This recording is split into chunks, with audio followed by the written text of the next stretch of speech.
Hey, everybody. Welcome to another episode of Crimes, Killers, Cults, and beer. Cerveza. And beer. Crap. Okay. I'm Bill, and with me is the official interim co-host, Kevin Carlton, the host of the amazing podcast History Goon, available wherever you get your podcasts. Let's not get out of hand with this whole amazing thing. It's pretty good. It's not. I wouldn't go with amazing, but I hey, would. It gets the job done. Also with us, we have Murder Matt of the Mighty Murder Coaster podcast. What's going on, Matt? Not much. Just enjoying a beautiful winter's day here.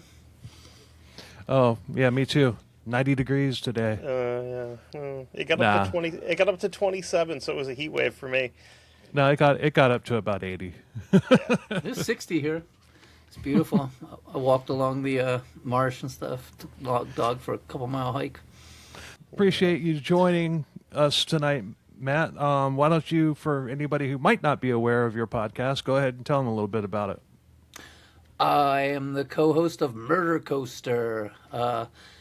We delve deep into history's most bizarre and weird murders and reenact them and stage them out with Bram Stoker award-winning author Krista Carmen. Yeah. Fun stuff. Awesome podcast. Pretty awesome, not going to lie. Yeah. Yeah, I even gave a plug on one of our recent episodes. It was the Fast Times at whatever high, that crazy-ass case. Upper Marion High. Yeah, that was... That's some crazy shit, That was right? insane. That was freaking insane. I was listening to it in the truck. My girlfriend's with me, and she was just kind of dozing off and everything. But all of a sudden I hear, "Bill, what the hell are you listening to?" It was when you were reading that letter, that really perverted porn letter. Yeah. Oh man, he's telling her he's gonna fist fuck her and shit. Yeah. Oh God. He's got a PhD. He's a professor of English. He's a real romantic. Sounds like too. You know. Oh yeah, he definitely. fucked dogs, man. He was trying to start a program to have dogs fuck lonely women. Oh man. A PhD and principal of a high school. Yeah. And he didn't own like a trailer out in the middle of the desert in New Mexico. He was a retired Army colonel. Oh my God. Letting his freak flag fly, you know. Ended up on death row for like a decade and then got let go. Freed. Completely freed. That was a crazy episode. I'd never heard that story before, and I'd be willing to bet you're not going to find another podcast on it that covers it. I mean, I haven't looked, but I'd be willing to bet that's the case. That's fucking wild. Oh my God. But there aren't very many podcast episodes about our topic tonight, and tonight we're going to get culty, kinda. With Cult adjacent. Cult adjacent. And with a bunch of Italian metalheads. Which is not something that I would usually put in the same sentence generally, but hey, you know, that works. Oh, they're European. Metal's huge all over Europe. I wish it was like that here. That is very true. But this is the first cult episode we've done since the somewhat long-awaited return of CKCB. And another first, most of our cult episodes are centered around religious cults that preach a perverted version of Christianity, you know, because I'm kind of experienced in that regard. But tonight we're covering a, quote, legitimate satanic cult. And I think this is also our first ever episode from Italy, of all people. But I'm sure you've covered some episodes from Italy there, haven't you, History Goon?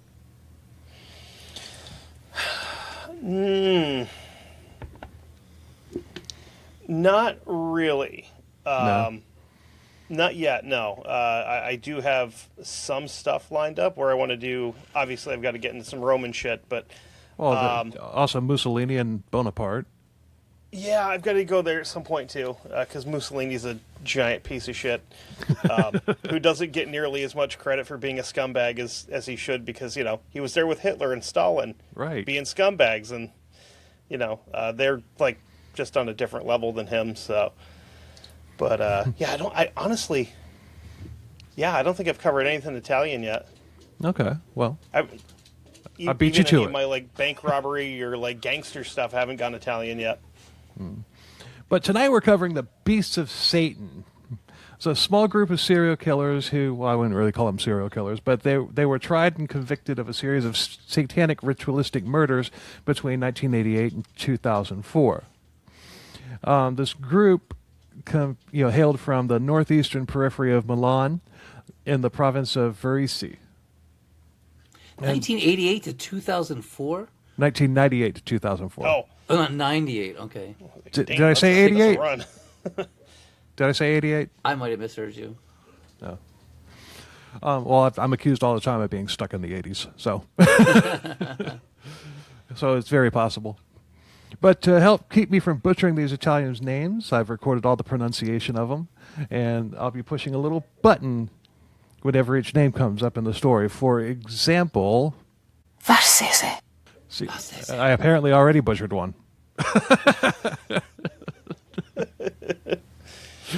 We're high It could be tech. worse. At least it's not like a Tony Soprano button, you know? Bada bing, bada boom. This case focused around a local metal band called Beasts of Satan, which was a bunch of wannabe Satanists and killers that ate their own. Not literally, but figuratively. We're not going cannibal here. Oh. That we know of. That we know of. I mean, they could have dealt in cannibalism. Who the hell knows? Yeah. I mean, you never really know. I mean, especially with weirdo shit like this, Yeah, you never really know. never know.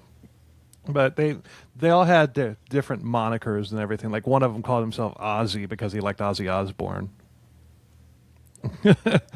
Try hard. Little on the nose, isn't it? Yeah, right. Yeah, another one went by Isidon. I don't even know what that is or what it means. Is that from the Japanese Issy the Killer book? I don't know. I have no idea. I bet you it is. One of them went by Ferocity. But anyway, but their actual names were Andrea Volpe. Andrea Volpe. Which I know that last name is Italian for fox. I know that much. for Fox. Yeah. Volpe. Niccolo Sapone. Nicholas Sapona. Is that what it is? Nicholas? Paolo Leone. Palaleone. Apparently, I forgot to upload one, so I'll do my best. Mario Massioni. That's not bad. That's pretty good, I'd say. Okay. Pierto Guerrieri. Is that Pietro something? Pierto. And there was Mark Zampalo, who went by Kill. Ooh. And well, that's almost like Dead from Mayhem. Right. That's what I was thinking. Yeah. And then we covered them way early on too. Except So- I highly doubt this guy is like huffing dead crows before he goes out there like he was, Nah, probably not. And then finally, Eros Monterosso. but these people were in a metal band called Beasts of Satan, and there was also a girl named Elisabetta Ballerin, who was the girlfriend of one of the killers / band members, and was there for one of the murders but didn't participate. The BBC reported that these murders was the most shocking crime, or one of the most shocking crimes since World War II. And thanks to technology, my pronunciation of these names isn't yet another crime dished out on the good people of Italy. Sources are, and there aren't very many. The documentary Occult Crimes, Season 1, Episode 6, Beasts of Satan, and a little bit of wiki. Yeah, that's the documentary I've watched. That's actually where I first heard about these guys. I was like, Yeah, that's kind of a crazy fucking story. So And I told you I've never heard of these guys, and I'm looking forward to hearing about it. Well, I hadn't heard about it either, which is shocking to me. That like he pulls up a heavy metal cult case that I had never heard of. But I'm glad I did because this was good. Well, it's horrible, but it's a good true crime story. good for content. Good for content. Yeah. There's not really any backstory here, so we're just going to dive in. Around 11 p.m., January 17, 1998, not 88, a man named Michel Tallis got a phone call from his 16-year-old son, Fabio. Fabio said he wasn't coming home that night, that he was going to go spend the night with his 19-year-old girlfriend, Chiara Marino. And as a fan of the Miami Dolphins, I better get that last name right. Yeah, you'll be excommunicated if you say that one wrong.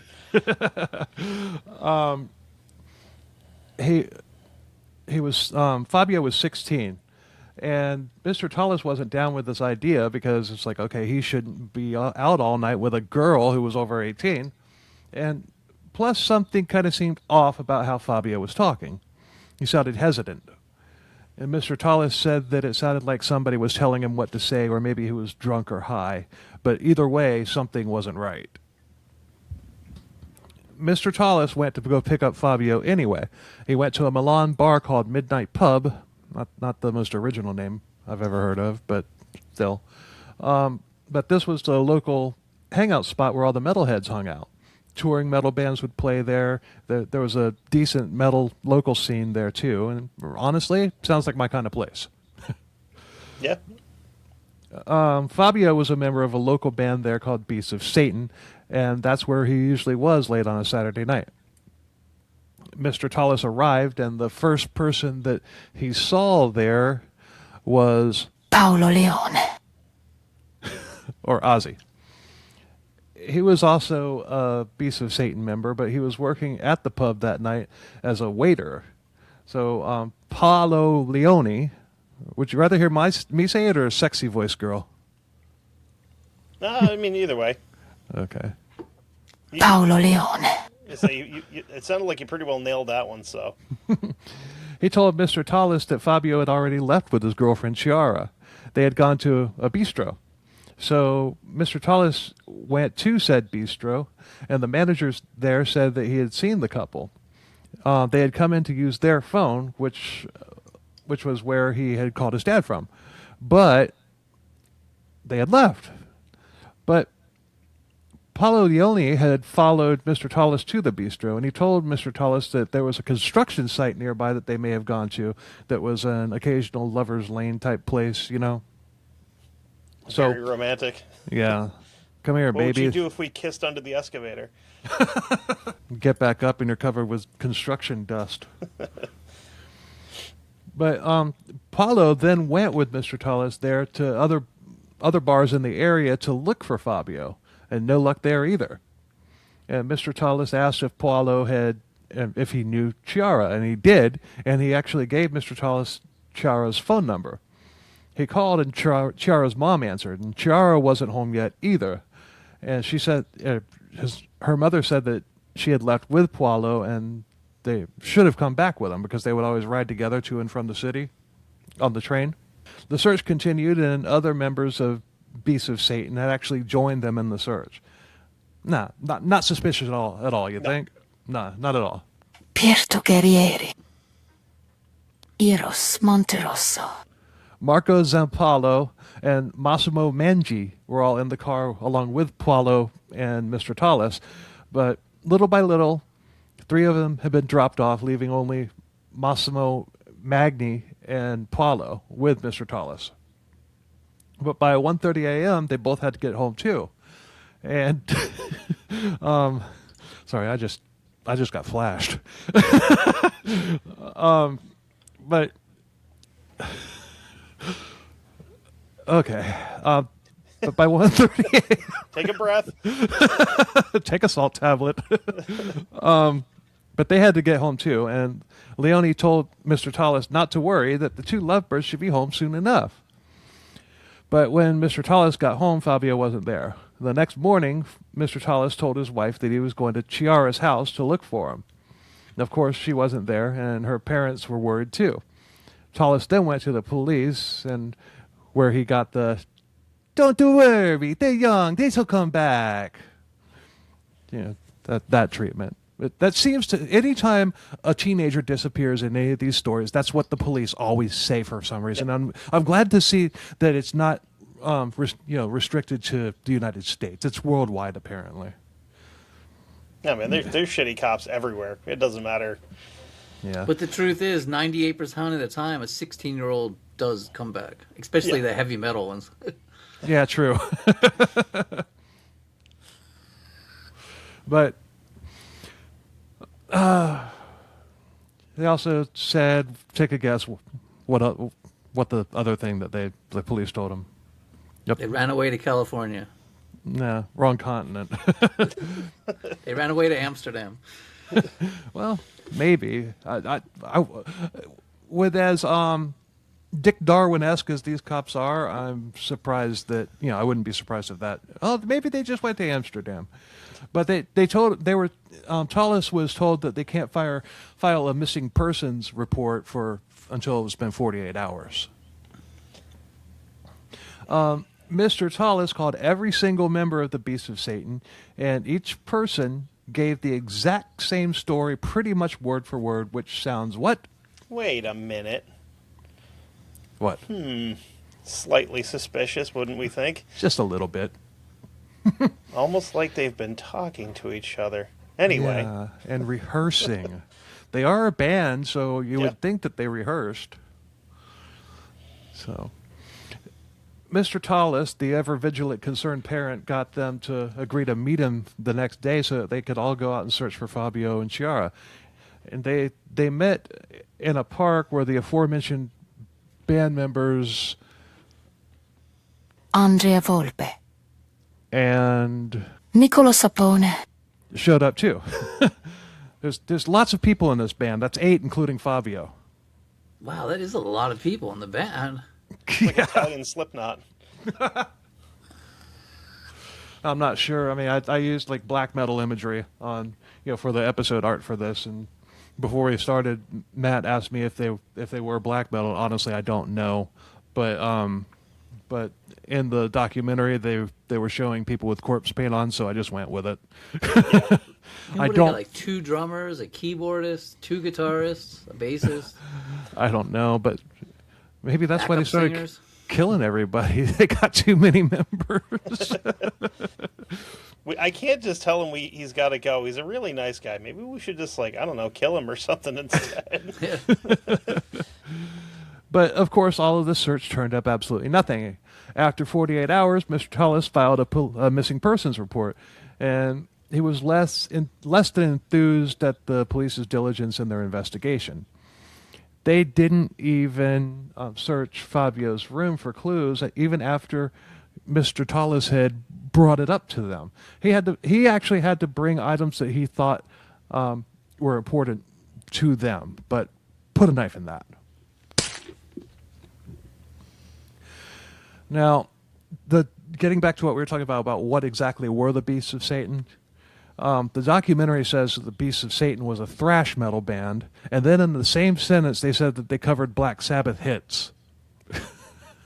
They could have sped them up. But I love how documentaries in Hollywood are so quick to slap whatever label looks scary to them on various metal bands. Like for example, The Simpsons labeled Judas Priest as death metal. And poor Bart had to write a bunch of sentences on the chalkboard stating that Judas Priest is not death metal after all the backlash they got from it. Nice Nelson there.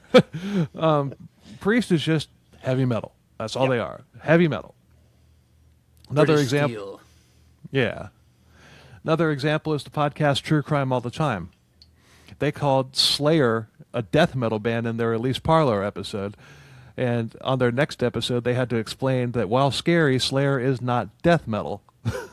What is what? Huh? Thrash metal? What are they? They're thrash. Thrash. Yeah. They're part of the big 4 of thrash metal, along with Metallica, Anthrax, and Megadeth. But like thrash and death can kind of intercross, I think. Yeah. Maybe. We did a lease parlor. I know you did. I listened to that episode the other day with my lovely girlfriend who just flashed me a few minutes ago. Nice. But for this case, Black Sabbath is definitely not thrash metal, not even close. No. They're just heavy metal. They invented heavy metal. Right. Tony Iommi. Yeah. I've also heard the term doom metal thrown around, or I'm like, I don't really know exactly what we want to call that, but I don't think so. Doom metal is like it's just stoner slow metal, and like heavy. the Melvins or something. Yeah. But if a band's covering Black Sabbath songs, they are definitely not a thrash metal band. Unless they've got it super fast. Right, which is possible, but I don't know. But band members Andrea Volpe. and Niccolo Sapone. they started vandalizing and robbing cemeteries for stage props. Hell yeah. They were also part of a satanic cult, and they wound up dragging band members into it, the other band members into it. And when I say satanic cult, I mean, one of the reasons why I wanted to have you on here, Matt, is because you're a lot more familiar with what Satanism actually is versus what people like this think it is. Well, I mean, there's LaVeyan Satanism, and then there's like the Satanic Temple. Both of those are atheist groups that just view the devil as a symbol of the rebel, the ultimate rebel, and they just like dig that kind of stuff. Yeah. Whereas these guys are probably more like edgy teenager Satanists, you know? Yeah, pretty much. Like, man, I just drew a complete blank. Police did search Chiara's room, and they found an altar with inverted crosses and satanic literature. And, Chiara was into the occult for sure, but there was nothing there that would suggest anything was amiss. So, no. The other thing to remember is this is like super Catholic Italy. Right. That's a big no-no. But the police were like, nope, nothing to see here. And of course, there wouldn't be anything that would point to, that would point to that. I mean, she was missing. It's not like she left a note saying feeling cute might get sacrificed to Satan later. But even though having these items doesn't point to anything, it should have at least made them look into, I don't know, the people who knew her that weren't missing. I don't know. Maybe I'm not a cop. I mean, put a knife in some questions or something. Yeah, just put a knife in that. The police began looking at this like Chiara had done something with Fabio because she was an adult and he was a minor. They decided that the couple had take a guess. What did they do? Oh, they ran off to get married or something. Yeah, something like that. Yeah. And they would surely come home soon. Chiara and Fabio's parents should just go home and wait. Definitely. And one sergeant even said that Mr. Tallis was busting my balls, man. He's busting my balls. This fucking guy comes in here and makes me do my job. Who does he think he is, a taxpayer? That was perfect. Mr. Tallis, however, continued on his own search. Now, Mr. Tallis is a freaking rock star. His son, not so much, but Mr. Tallis, I would like to interview Mr. Tallis at some point. So if anybody out there knows him, if he can speak English, please send him my way. I'd like to talk to him about. I'd like to know about what he did, what he did in his investigation, and all that stuff. I want to hear his story. But he made posters with their pictures on them and posted them all over Milan. And after 10 days, Mr. Tallis and the Marinos went to the media. That nothing came of that, but in the course of discussion between Mr. Tallis and the Marinos, Mr. Tallis found out about Chiara's room decor. He then began looking into the local metal scene on his own, going to bars, and was interrogating Fabio's friends, band members, and anybody who looked like they might know something about the satanic aspect of things. Now, I don't have a problem with this. I mean, he's not flipping out and accusing heavy metal for anything, although that will come later, spoiler alert, but not from him. He doesn't even have a problem with heavy metal or the fact that his son was immersed in that lifestyle. He's simply doing an investigation and going with the only lead that he has, which is something that the police should be doing. Yep. He just wants his kid back, that's all. I mean, yeah, can't fault the guy for that. And he was even supportive of his son being in the band, which is also awesome. But when Mr. Tallis learned that the Satanism wasn't just an isolated thing, pretty much all of the metalheads there were into it. But one name kept coming up more or less as the leader, and take a guess. That's Mr. Volpe, I believe. Well, Paolo Leone. Oh, that's right. But the people who he talked to were basically afraid to give up any other names. Paolo Leone later turns out to be like the, for lack of a better term, spiritual advisor, the propaganda minister type that was responsible for the recruiter. Mm. He wasn't the actual leader, but he was the recruiter. So you got to figure a recruiter is going to want his name out there so that they can come and, they know who to come to if they want to join the cult. Yeah, makes sense. So I guess that's probably why the people had no problem with giving that name, but really nobody else. But one night when Mr. Tullis was out, a random stranger told him that he was in a bad area and that he should leave.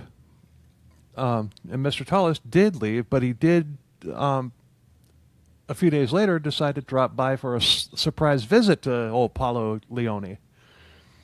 He wasn't home, but his mother let him in and showed him her son's bedroom. And there was everything you'd expect. There was goblets, pentagrams, goat skull, inverted crosses, lots of black, etc. In fact, he had actually painted the walls in his room black. My mom would have been so fucking mad. I keep trying to do that. My wife is like, stop. Both Mr. Tullis and Chiara's mother continued to give evidence to the police that something sinister was going on, but police were still completely sold on the young love and runaway angle. At the very least, they should have been looking at it as an adult female kidnapped a minor male. Yeah, technically, right? I mean... Technically. She's 19, he's 16. What's the age of consent in Italy? They might be... It's 18 there, too. 18? Yeah, I looked into that because I was curious about that. No, it's 18 there. That's impressive. We didn't have to do an ADD break there, man. It was like, no, we did. I was getting fired up on the keyboard. I was like, oh, no, okay, shit. But Mr. Tullis was keeping and documenting everything. He realized that all of the Beasts of Satan members are all telling the exact same story about what had happened to Chiara and Fabio. They were there at the midnight pub, left to go to the bistro to make a phone call, and that was that. And this was too much of a coincidence for Mr. Tullis, and he couldn't understand why the police weren't even looking into it. Sadly, the case of Fabio and Chiara went cold, but almost exactly 6 years after their disappearance, on January 24th, 2004, police got a phone call.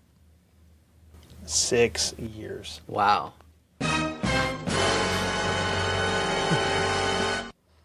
But they stayed clean. They didn't do anything. They kept their hands clean during that 6 years?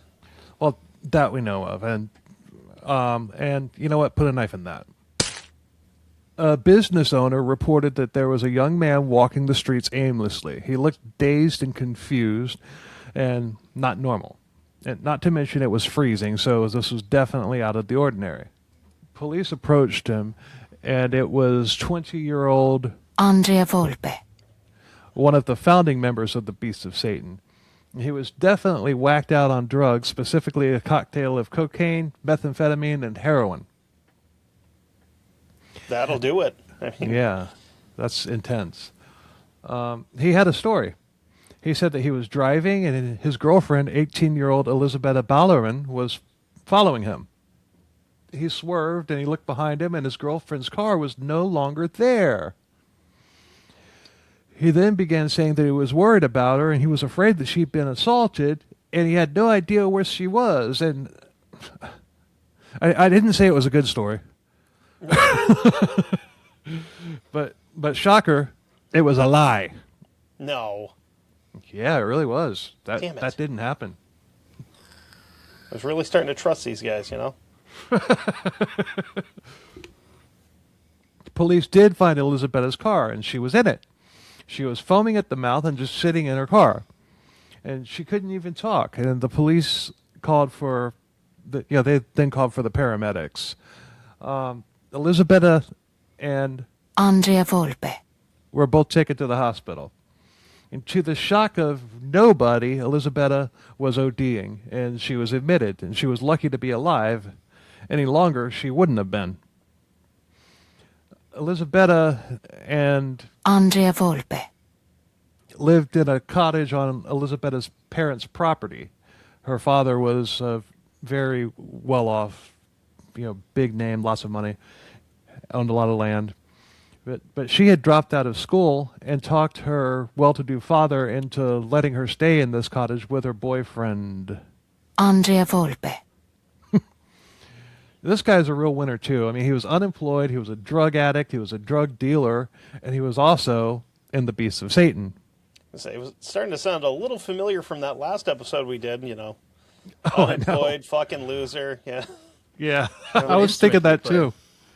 I'm sorry? What instrument did he play?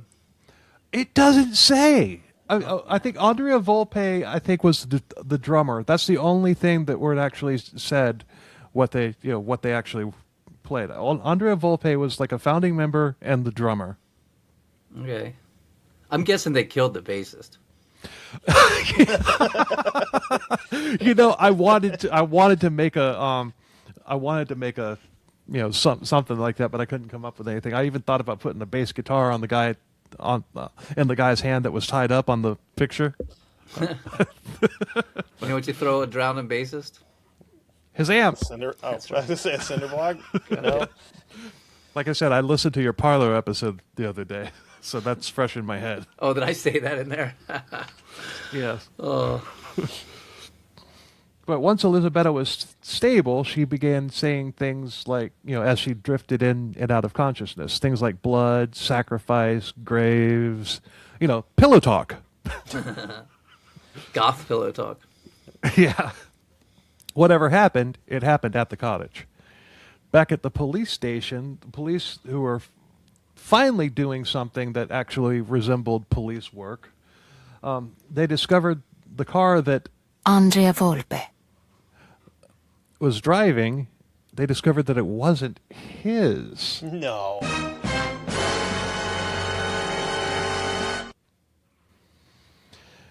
They contacted the owner, and she was the mother of a young lady named Mary Angela Pizzotta. She had let Mary Angela use the car the night before to meet up with friends, but she never came home that night. Huh. Wonder where she went. Well, I don't know. I guess we're going to find out. Police found the car by a dam. It had been wrecked, and it had been driven by a man named, take a guess. Alistair Crawley. Andrea Volpe.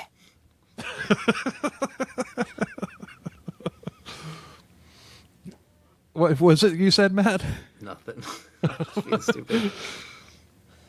The woman knows who Andrea Volpe is, and she wasn't thrilled by this news. He was Mary Angela's boyfriend, and she didn't like him. He and Mary Angela had dated since junior high school, but after high school, Volpe had joined the military. But when he got out and came back, he was a different person. He had a bunch of tattoos, drug problems, and a bad attitude. Metal as fuck. Yeah. This obviously put a strain on he and Mary Angela's relationship, and she left him. But they continued to see each other, and Mary Angela was giving him money. And yeah. Musician's life, dude. That's just the way it is. Yeah. But currently, he was Elisabetta's boyfriend. They're Italian.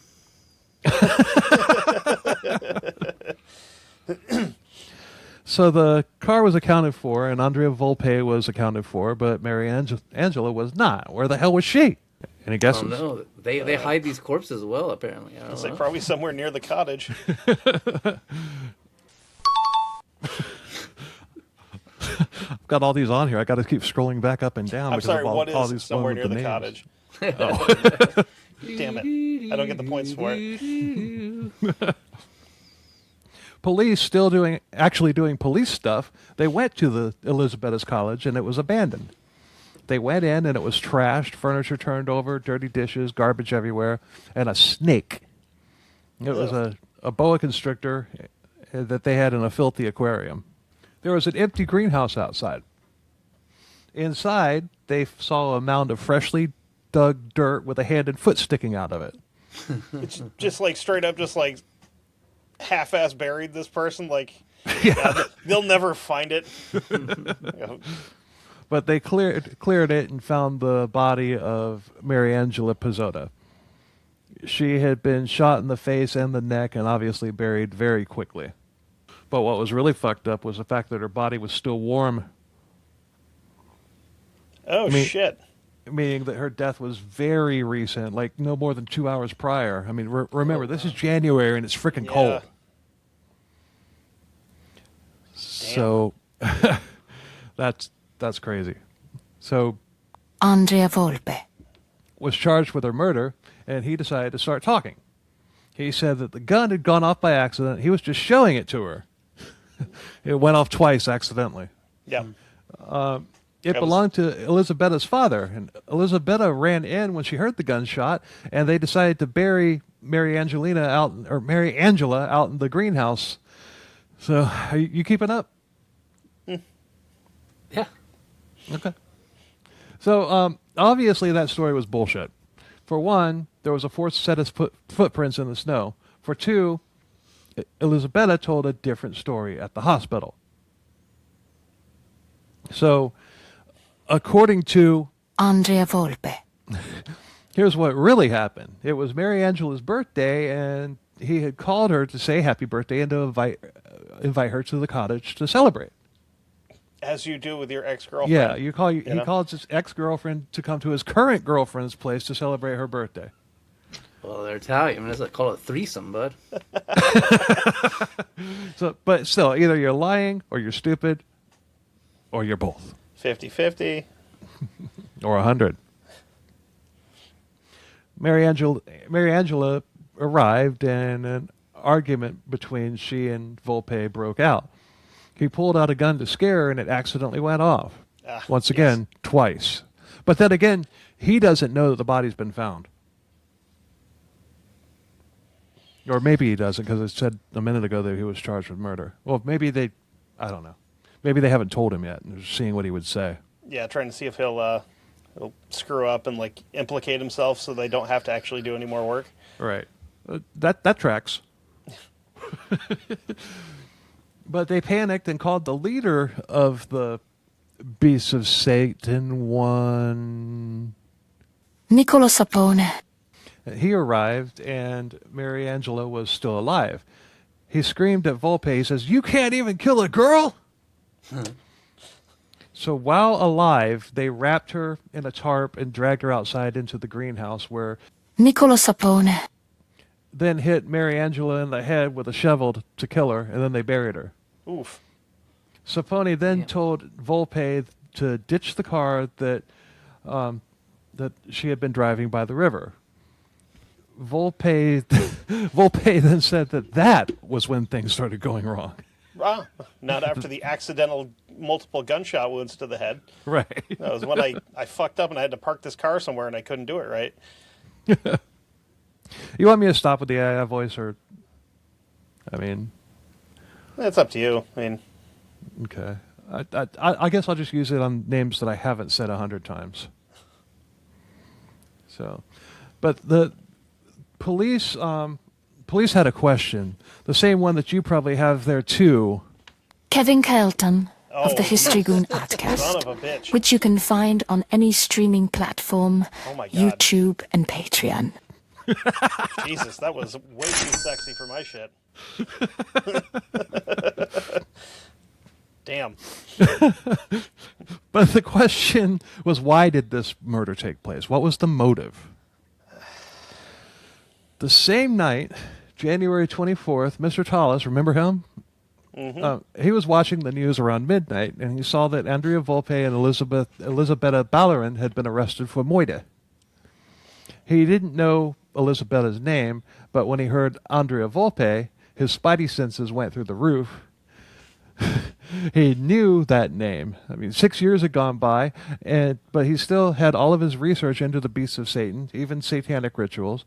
And, remember, Fabio's disappearance was still unsolved. Yeah.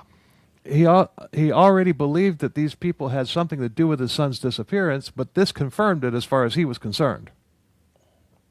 Mary Angela's face was all over the news, and he knew her as the girlfriend of Andrea Volpe. He had that from when he was doing his investigation. He had all their names. But now she was murdered. Coincidence? I think not. and neither did Mr. Tullis. He believed that Mary Angela was killed because she had either talked or was about to talk in regards to the malicious activities of this band cult. It's probably a fair assumption, They need to give Mr. Tullis a freaking badge. But Mr. Tullis got a meeting with a police sergeant the next day. The sergeant went over the research that Mr. Tullis had, and he says, "You're busting my balls again, man." No, he didn't say that. You're busting my balls.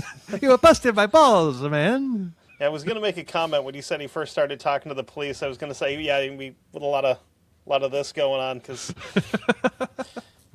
Hand talk. Oh yeah, and honestly, I'm guilty of that too. So, but no, the sergeant froze and was dumbfounded, and he asked Mr. Tullis if he was sure about all of this. To which Mr. Tullis says, "Yes, you see this face? This is my serious face." No. Name that movie. What movie did that come from? I don't know what that one is. I want to say it's some Robert De Niro movie. I don't know why. No. It was from Team America World Police. Oh, God. Great movie. Yes. One of the funniest movies of all time. But he did pull the briefcase out with every bit of the research that he had, and he laid it on the table for the cop. I could just picture, boom, Kerplunk. Yeah. Dents the table. Niccolo Sapone. Oh, I said I wasn't going to do that again. Had been brought in for interrogation, and police told him about Andrea Volpe confessing. And Sapone denied everything. He said that Volpe had called him that night, and he did go to them, but he swore that Mary Angela was already dead when he got there. He ditched when he saw her dead body, and that was all he did. That's all I did, man. That's all I did. Yeah, I just came over, saw this dead chick, and then left. Yeah, hauled ass. Big deal. Yeah. But Sapone was released. I mean, they had nothing on him. Volpe was a druggie who had already given two very different stories, and Elisabetta, strangely, had just come down with a severe case of amnesia. Isn't she the one that was in the hospital, though? Yeah. They had bigger fish to fry. There was an American college girl there named Amanda Knox, and they had to get rid of her shit. We have a missing white girl. We need to solve this case instead. Seems to be how they do shit like that over here. And she's blonde. Oh my god! They accused her of being in a satanic cult and having a satanic ritual, and I was like, that is so crazy. How could they say that about somebody? That's so stupid. And then I hear about it's this actually case, going on. It's actually happening. Yeah, I'm like, holy fuck. Maybe they weren't that far off base. Like, what the fuck? Well, but you know what? Where's my knife? Put a knife in that. We'll get back to that. Remind me, because it fits. But Mr. Tullis's investigation was being dug into. All of these people had ties to the occult and Satanism, and they all knew Fabio and Chiara. On May 17th, 2004, Volpe took the advice of his lawyer and told everything. They were the group called the Beasts of Satan, and he said that they had committed, quote, all those murders. All those murders. Not just the one. All those murders. He then said, this one, and this other one. He then listed... Not a good lawyer.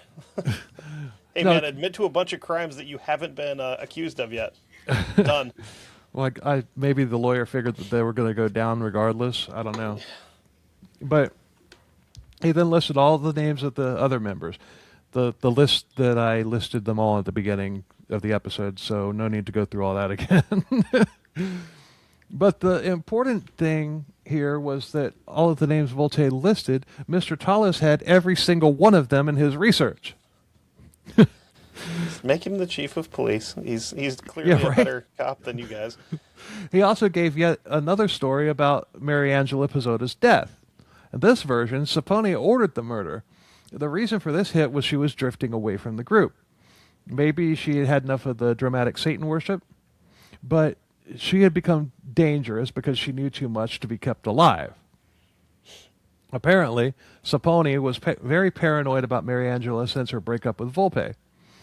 He was worried that she would come forward about Fabio Tallis and Chiara Marino, and that if Volpe refused to kill Mariangelina, he would kill both Volpe and Elisabetta. Like, you don't kill her, I'm going to kill both you and your girl. Your new girl. Back in 1998, the Beast of Satan band was going strong, and the satanic aspect began as a band entity as a whole. The band glamorized it to attract new members. So they didn't necessarily have 8 members of the band, but they had followers, probably. And what I'm picturing is these bands that have people that tour with them to get up on stage and scream backup vocals. That's what I'm picturing everybody's role. They were in the band, but they weren't, they weren't like... Right. They were the drummer. Yeah. Yeah.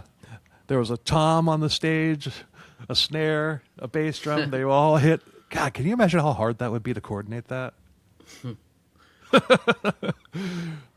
Oh man, it's like I can't remember the name of the band, but they had I believe it was one of like the Norwegian black metal bands where they went into an asylum basically, and they got permission to just record a bunch of like mental patients screaming that they used as backup vocals and a bunch of their stuff.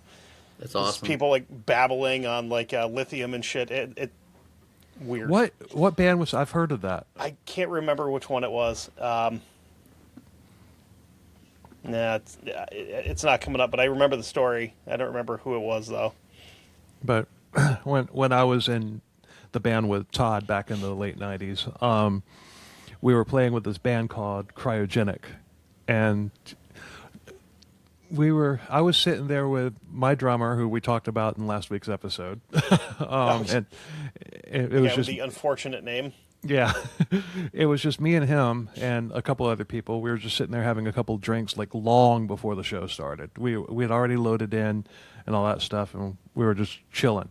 This guy comes in. He's dressed in like stage clothes. He's wearing like leather, like a black shirt with chains on it, leather, like leather pants and stuff like that. And he had already had his makeup done, and he came in with this street sign, and he put it up on the stage. Cryogenic was playing first, and we're like, "Who are you?"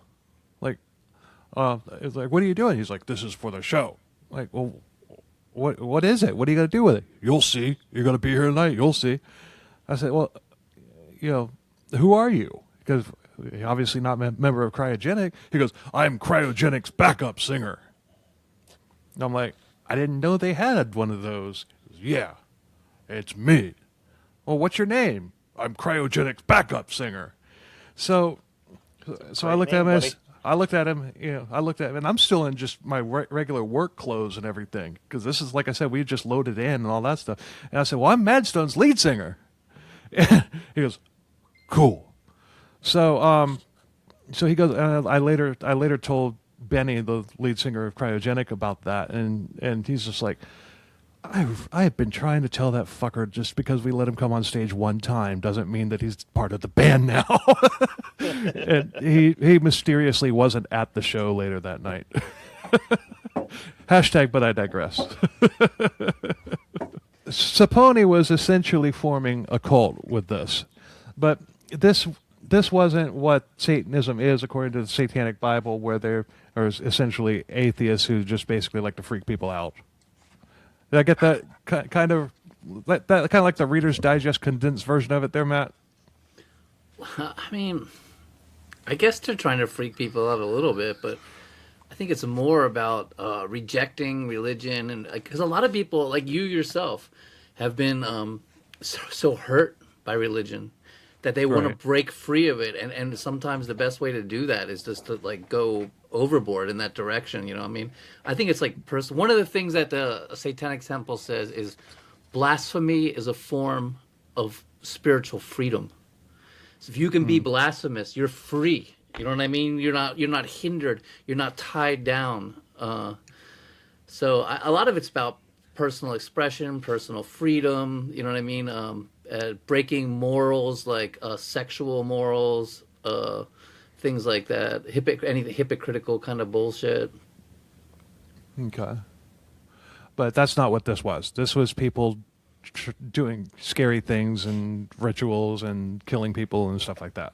This is not hot this topic is Satanist. yeah, hot topic Satanist, or I was going to say Hollywood Satanist, but Oh no, that's a completely different thing. I think. we'll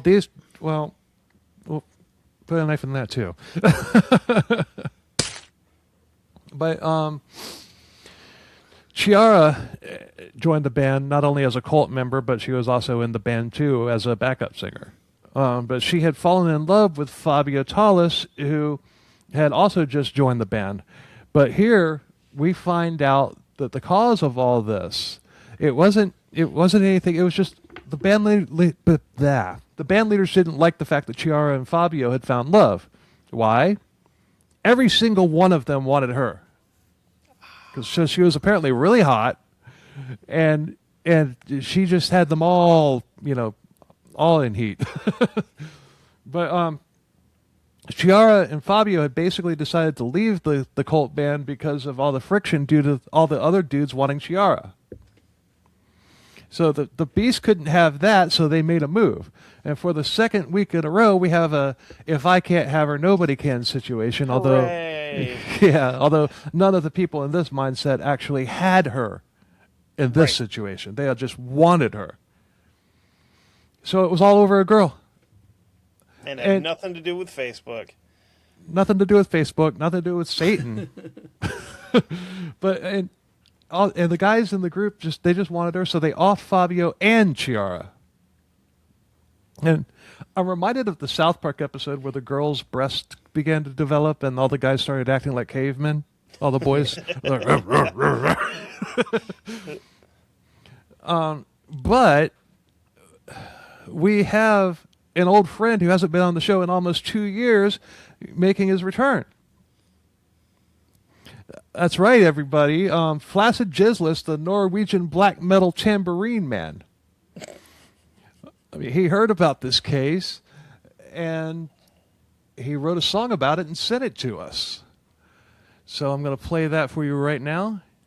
There's old Flaccid.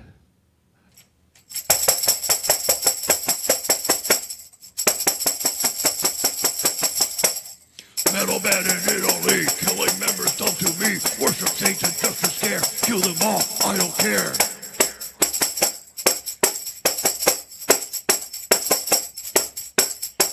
Wreck the band over one girl. Worship Satan, give it a whirl. Plenty of fish in Italian Sea. Fight over one, band history.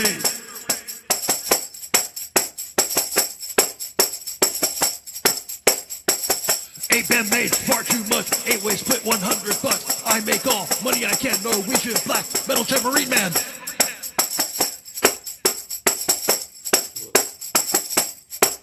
Good to be back.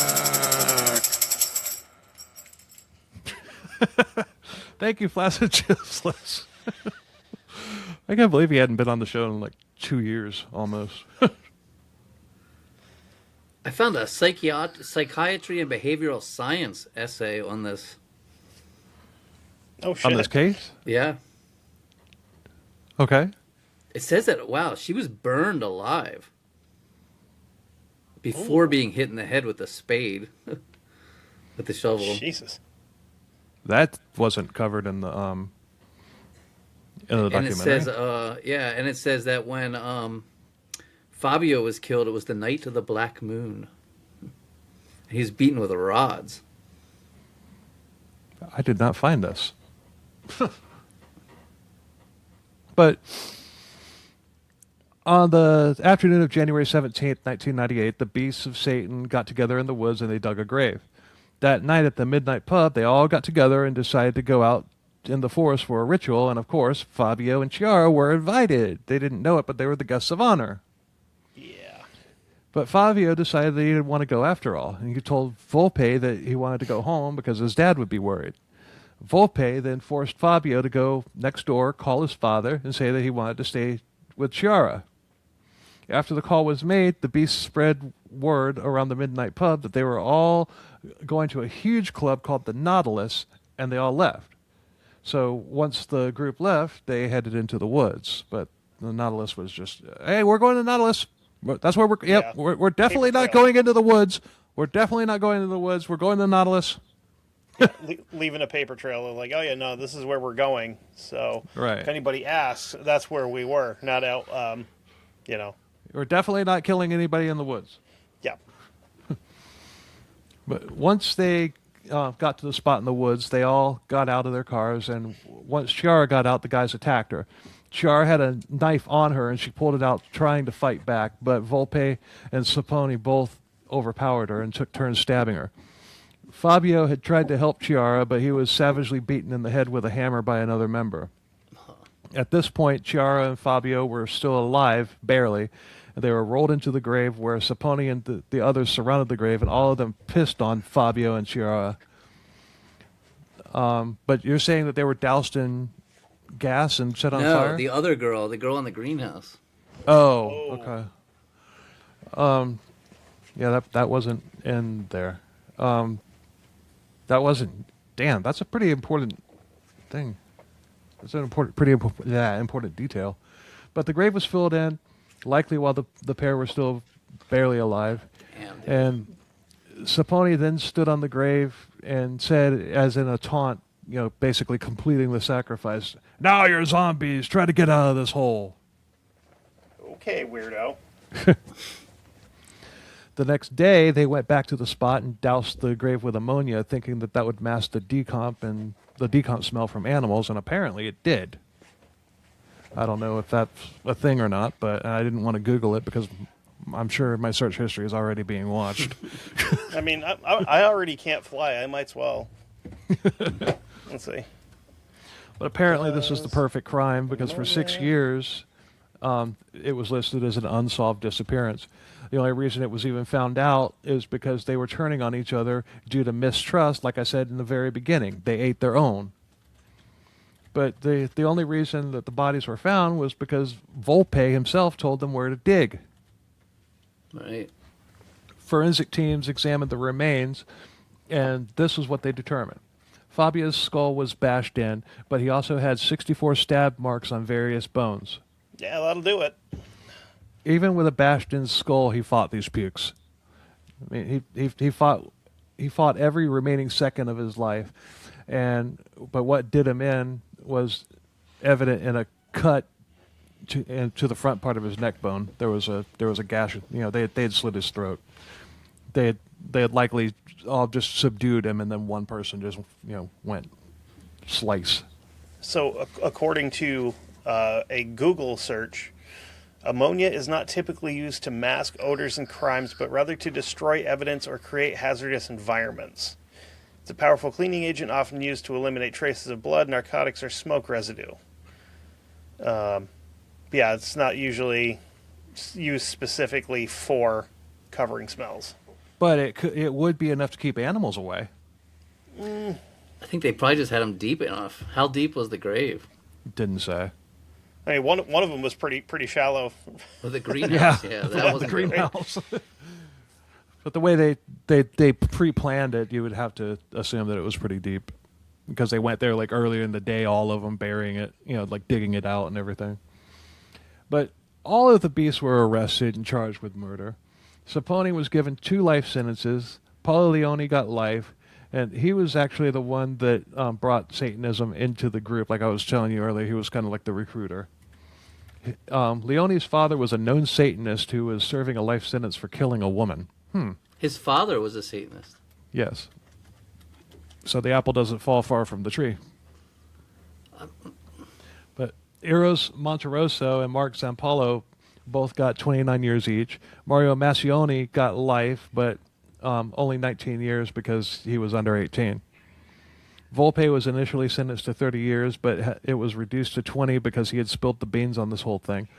Elizabeth Ballarin was only 18 when this happened, and she didn't actually participate in the murders, but she was an accomplice, so she got 23 years, and there are debates on whether or not sentence was too harsh for her. Yeah, the maximum life sentence in Italy is 30 years. Right. Yeah. But I mean, they had killed 4 people. That's too many. And you're scratching your head. Are you scratching your head about the fourth person? Yeah, because we're going to hear about that one now. It was actually a coerced suicide.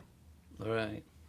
19-year-old Andrea Bontade, or Bontadi, or whatever, had helped dig the grave for Fabio and Chiara, but he didn't show up for the murder.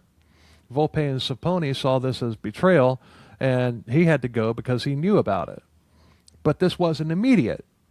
The group drank together and partied nearly every night. Volpe and Sapone, over the coming months, would spike his beers with acid, and while this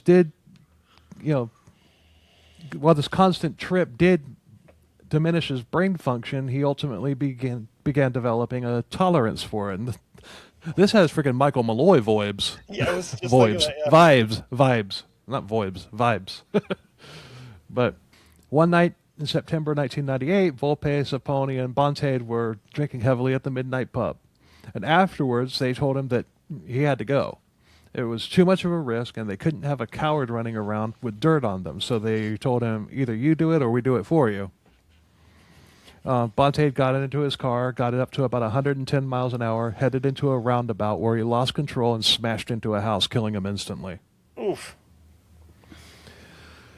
It also came out that the Beast tried to kill Fabio and Chiara on December 31st, 1997, just a couple weeks before they actually did it, by locking them into a car and throwing a firecracker into the gas tank. The car caught fire, but Chiara and Fabio were able to escape it before it exploded. This supposedly was a test of courage for them, and they did these tests to every member every so often. So they probably just told him it was a test. It was just a test. Like as soon as they got out of the car, as it's exploding, it was just a test, and yay, you passed. I could chuckle at.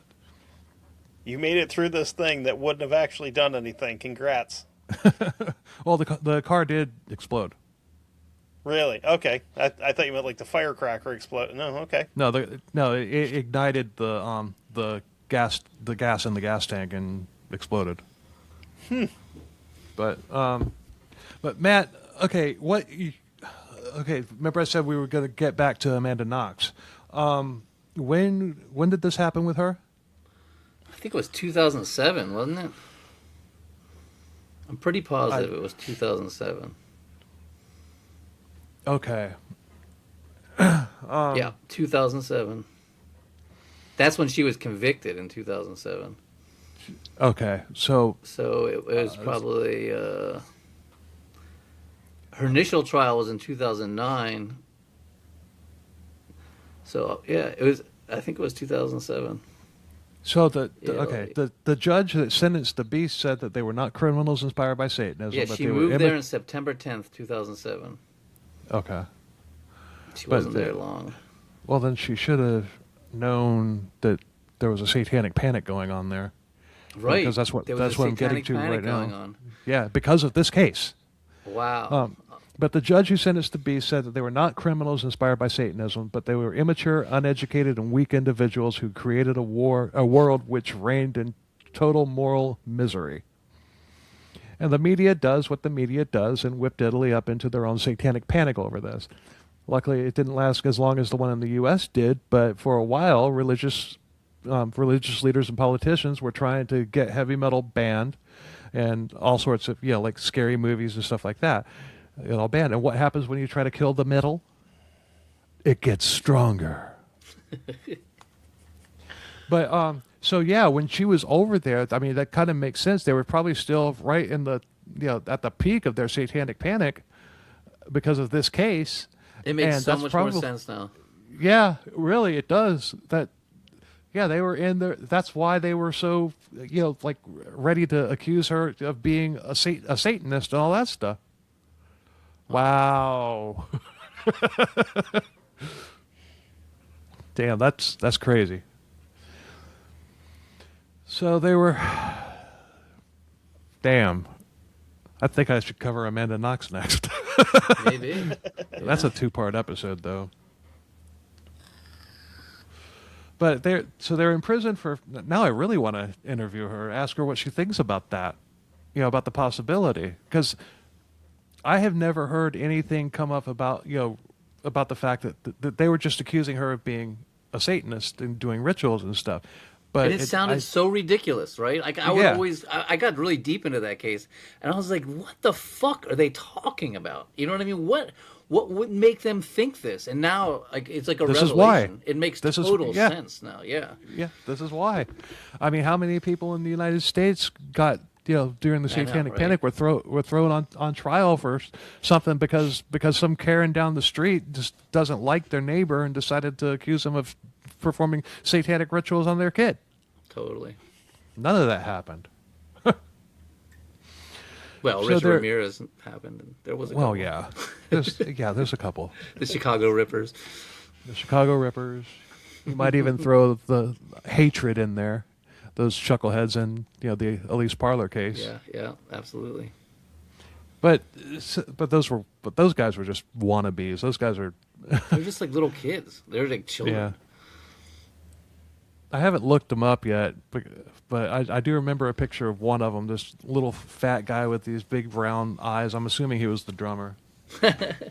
What's crazy is they were all about the movie By the River's Edge, which is based on a true story. So this true story happened. They made this movie about it called The River's Edge, which inspired those guys to commit the murder, and then that murder inspired Jennifer's body. So Yeah. it's like this melding of these different movies and stories, and all based on each other. It's so crazy. Yeah. But definitely check out the Elise Parlor episode on the Mighty Murder Coaster. But Yeah, we had a lot of really cool bands give us songs too, so that was fun. yeah, I'm just waiting on that one episode. When you use one of my songs. I'll use one of your songs. Oh, You were Danny supposed to Rolling. record me some Charlie Manson songs. I tried. I can't get my right hand to move that freaking fast.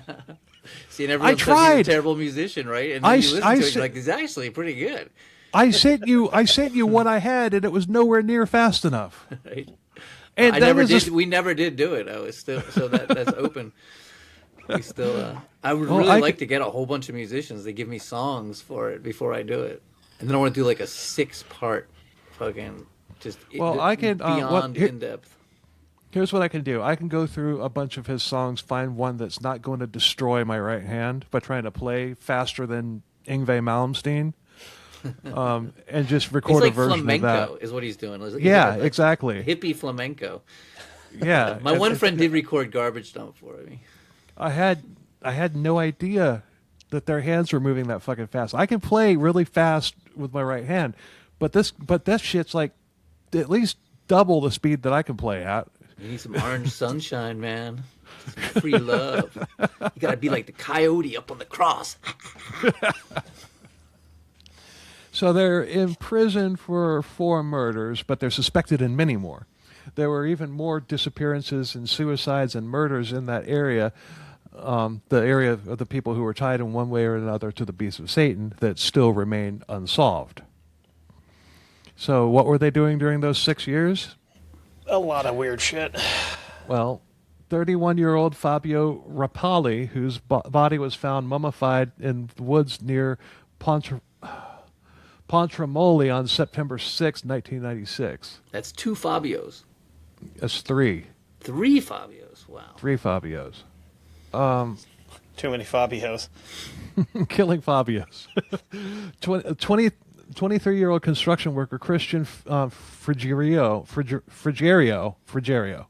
from Brugherio. I am the great Brugherio. Christopher Frigerio sounds like an extra on the fucking Sopranos. He does. Well, yeah. Christopher. But he was a Bring the gabagoo, Christopher.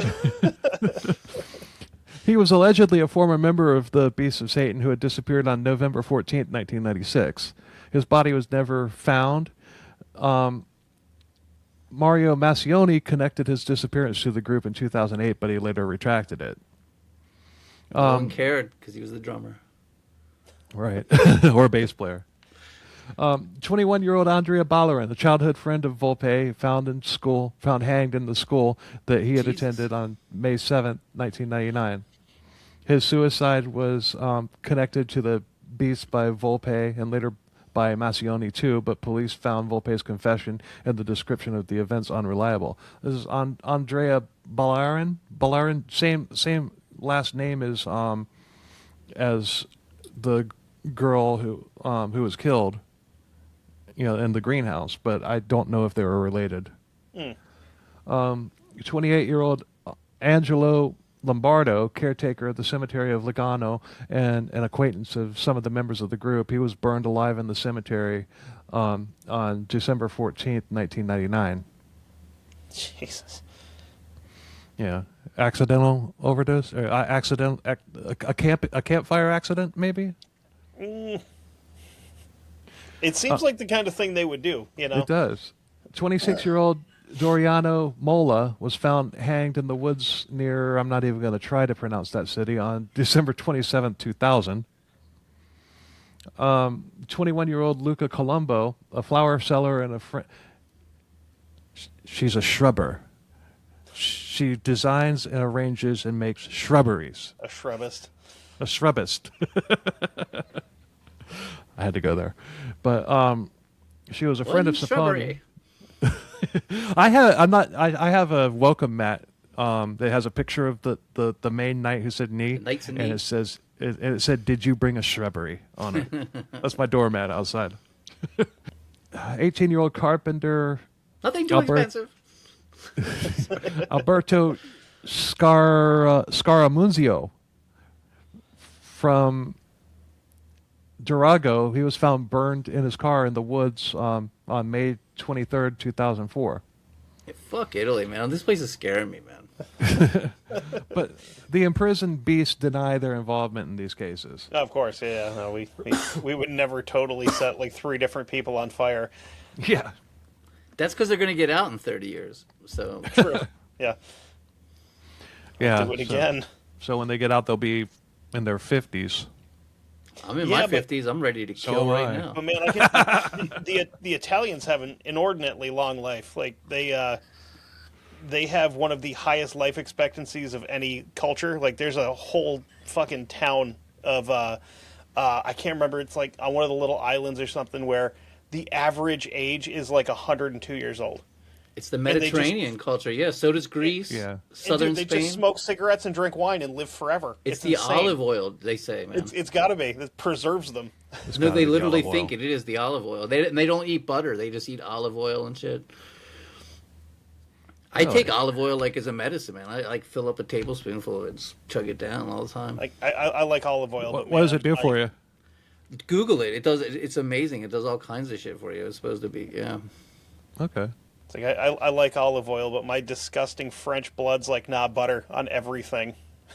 That's what I was a butter fanatic forever, but I've changed my ways. I still like it, but I'm just trying to be healthy. I need to. I'm trying to eat healthy too these days, but yeah, it happens when you get to be in your 50s. Yeah. Especially if your friends start dropping like flies. Yeah. Totally. But anyway. All my friends just overdosed on drugs after high school, so I beat most of them, and I'm just a fat shit. Well, unless you guys got anything else? No.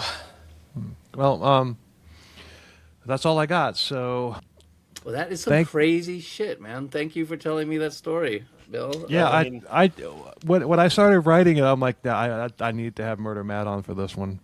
Like I knew some of it from that documentary, but a lot of the other details I had never heard. And like, I don't believe in that documentary they bring up the fact that they were like setting people on fire. No, it didn't. That didn't come up. Holy shit, that's wild. Well, I look forward to hearing your episode on it there, Matt, at some point. I wish there was like books or something. You know what I mean? It's not much to research. So once again, thanks a lot to Murder Matt of the Mighty Murder Coaster podcast. Hail coming Satan. on. And thanks for listening. We appreciate the hell out of it.